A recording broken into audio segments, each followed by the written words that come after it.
Hey everyone, it's Wowus. We're here with American Truck Simulator. It's been a little while since we played American Truck Simulator, so I wanted to jump right back into it, do a quick little drive here. I'll talk about it in just 1 second.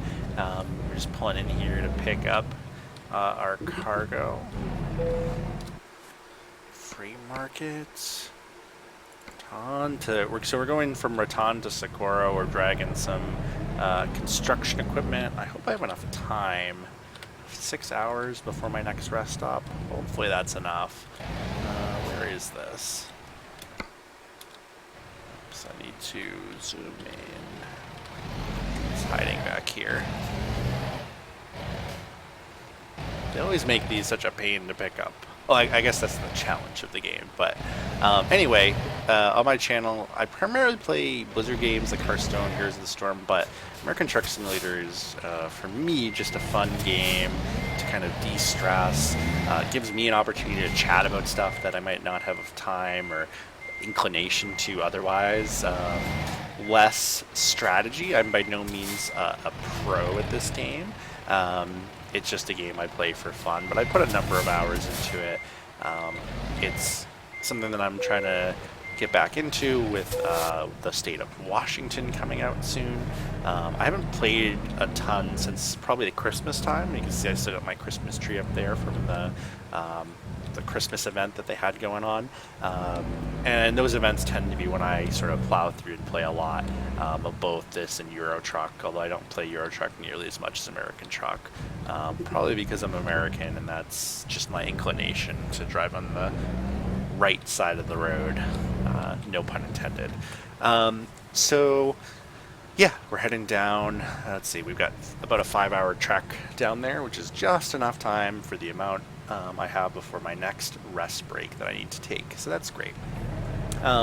So yeah, in terms of American Truck Simulator, excited for Washington. I mentioned in a video I did a little while back, for me, I'm not particularly looking forward to Utah. And just to show you quickly on the map, if you're not maybe a geography major, you're not from the US, so Utah is this state here. It's basically a huge desert with a big lake, Salt Lake, and then Washington's up here. Much more woods, much more volcanoes and mountains and different terrain. Even places like Idaho are interesting geographically, but I've been to Utah. It's nothing to write home about. It's fine. If you love Utah, I'm very sorry, but it's just not my state in terms of interest. So I'm excited about Washington. I do think that Utah will be the next state just because it kind of connects a lot of those, the region, in terms of not having to drive all the way around through California, which is a huge pain, especially with the truck because of the laws they have there. I am excited about a number of changes they have coming to the game. They talk about some things that are going to be happening, especially in terms of regional and kind of local stuff being more accurate, which is something that I'm really, really excited for, because anybody that drives in the United States knows that every state has like weird little laws and differences in terms of how they drive. So I am excited about Washington. And I think it may be a day one purchase for me. I usually wait for it to go on sale, but I found lately that when it goes on sale, at least initially, it's pretty small in terms of the discount. So I think they maybe put it 10% off on like the maybe I'll wait for the 4th of July sale, the summer sale, or whatever they call it now. But yeah, we'll see. I think it'll be an early pickup for me. I really do like supporting SCS because I really do like the content that they put out, and I think they've done a magnificent job with this game. The ability to really drive all over the western part of the United States is incredible. I hope it gets out to the East Coast someday, but we'll see what happens in terms of that. So yeah, other things I wanted to chat about. So my channel has been doing pretty well. If you haven't, please do consider subscribing if you like content, if you like me, if you like the discussions that we're having. A lot of my content tends to be more kind of tutorial, educational playthroughs, though. I play Hearthstone, I play Heroes of the Storm, I play American Truck Simulator. I have played other games from time to time, but if you see something you like, if you like this video, definitely leave a like, definitely subscribe to the channel, and I would appreciate it. This is something I do for fun, but I enjoy having the feedback from my audience as well, and you all, being part of this community. So definitely let me know what you think. If there's something you'd like to see, if you'd like me to take on some sort of challenge in American Truck Simulator or anything like that, let me know what you think. In terms of other stuff going on, for me, life's been busy. That's why I've been posting a little bit less this summer, between work and personal life and whatnot. I'm in the process of moving a little bit, just bought a home, so doing some stuff with that. It's very exciting. And then it's the summer is finally here. Summer's my favorite season, pretty much. I like summer, I like fall, and spring a little bit, but summer is basically here now, and I enjoy just being able to spend that time outside. Living in the Northeast, the winter is pretty brutal to have to be inside a lot with the cold weather and the snow and all of that, especially that sort of January, February, March time period. So I'm glad that we're kind of on to summer. And then, I wanted to chat a little bit about a couple of movies that I've seen lately. So I made it my goal this year to watch 52 movies, and I'm at about 40 something right now. So I've been kind of plowing through movies and keeping track. I've been using Letterboxd, which is an app that lets you track what movies you've watched and everything. So in terms of that, a couple of really good movies that I've watched this year. I just wanted to kind of talk through, we're almost halfway through the year now. What are some really great movies that I've seen that I recommend? First, I saw Edge of 17. Funny movie. Woody Harrelson is in it. Haley, what's her name? Haley Steinfeld. She's also in Bumblebee, the Transformers movie. She was excellent in it. Very, very funny movie. A movie I hadn't really heard about before. I remember I saw the trailer for it, but never really paid attention to it. It came up on Netflix, I'm pretty sure. Definitely worth a watch. So that was a really enjoyable movie, a really great kind of comedy and coming-of-age story. Ex Machina, which I believe is on Amazon Prime, or at least it was. Super awesome. Dominic Gleeson, Isaac. Oh my gosh, I'm blanking. Isaac. What's his name from Star Wars? Oh, Oscar Isaac. That's it. Oscar Isaac. Woo, I'm losing my mind.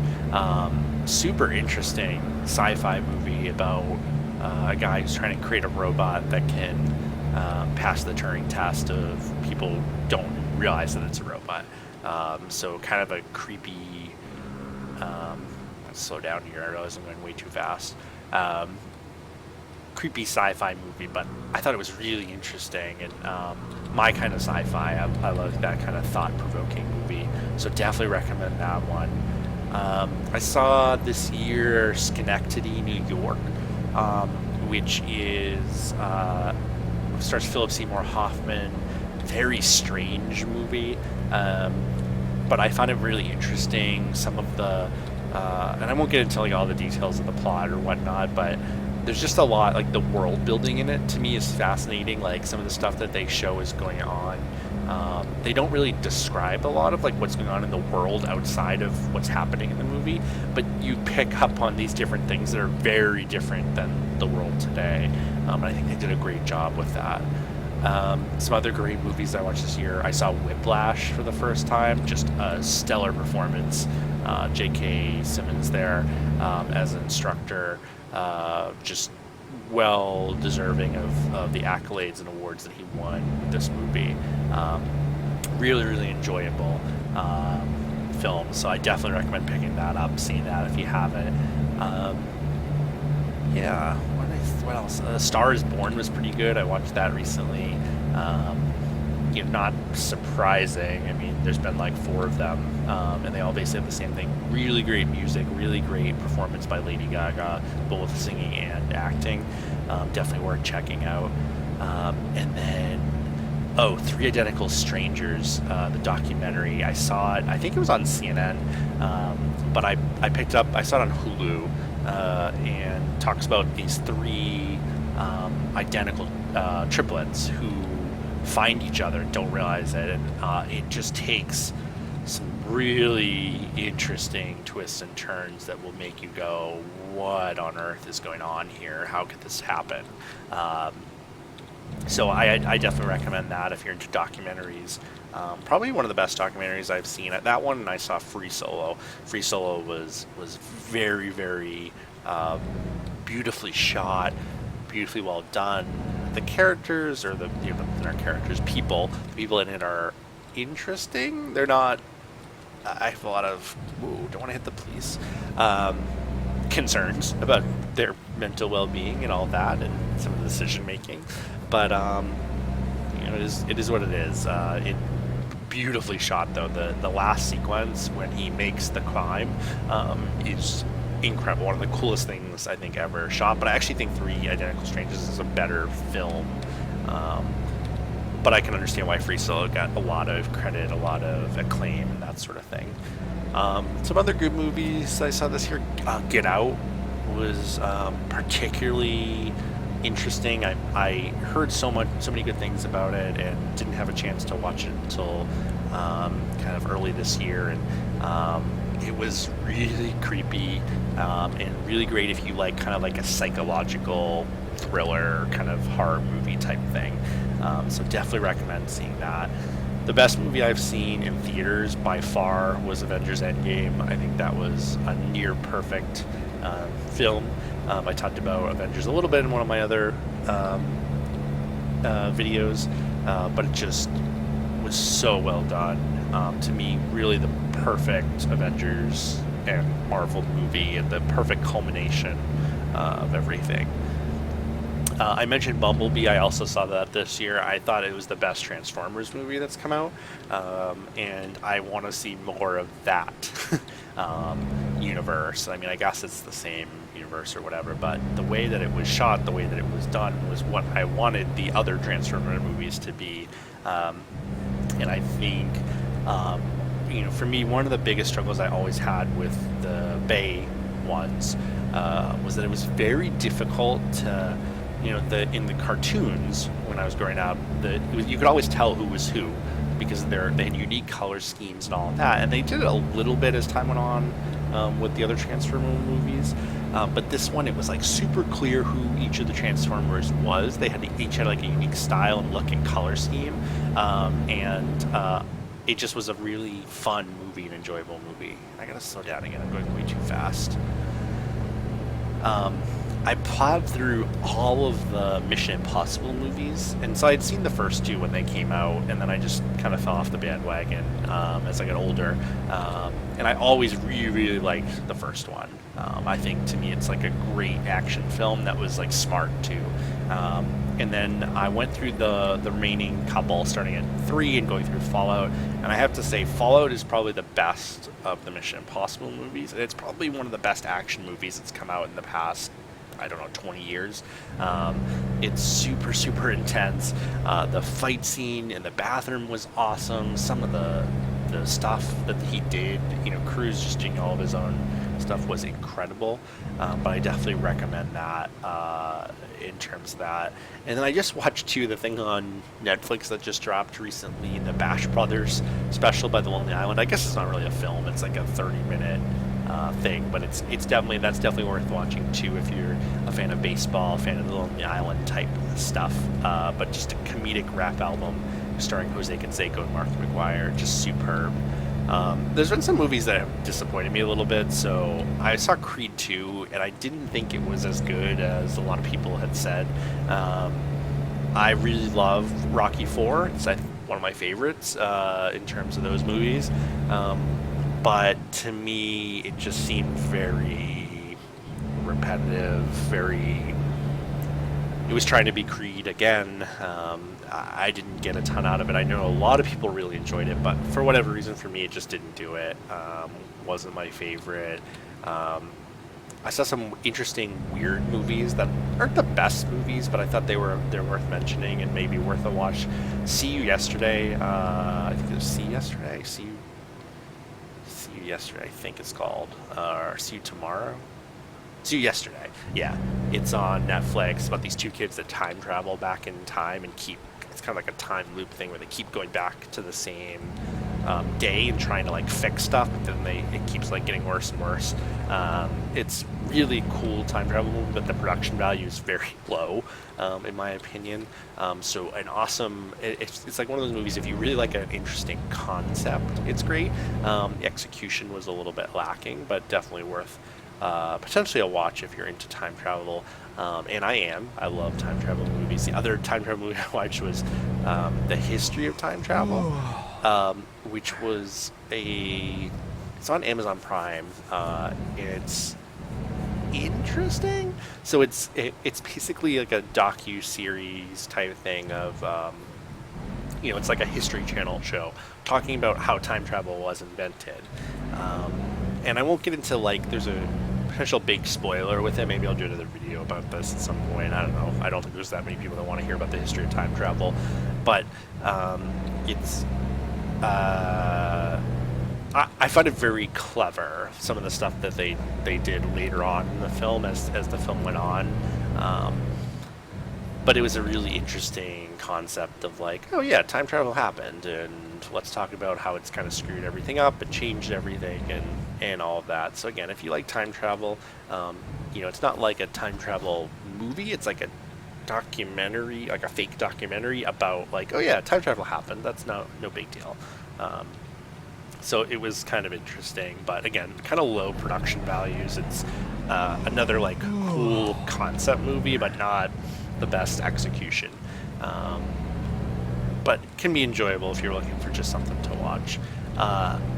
The other film that I want to mention that I really didn't love this year, that I thought was probably actually my least favorite movie that I saw this year, was The Inventor, which is the documentary about Theranos and Elizabeth Holmes from HBO. It was on HBO. It's on HBO Go or Now or whatever it is.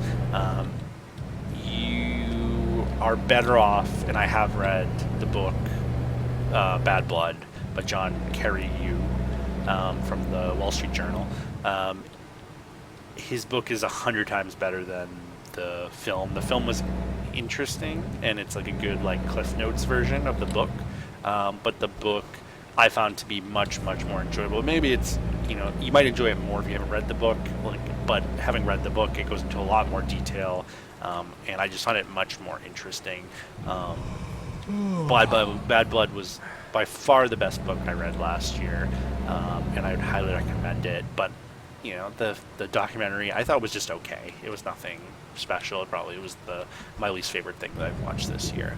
So hopefully that just kind of goes over. There's a bunch of other films I saw that were all pretty good, or good overall. But hopefully you enjoyed kind of hearing a little bit about this, and we'll look to do some more of these videos. If you do like this, or things you want to hear about, definitely subscribe, and yeah, we look forward to it. Thanks so much for watching.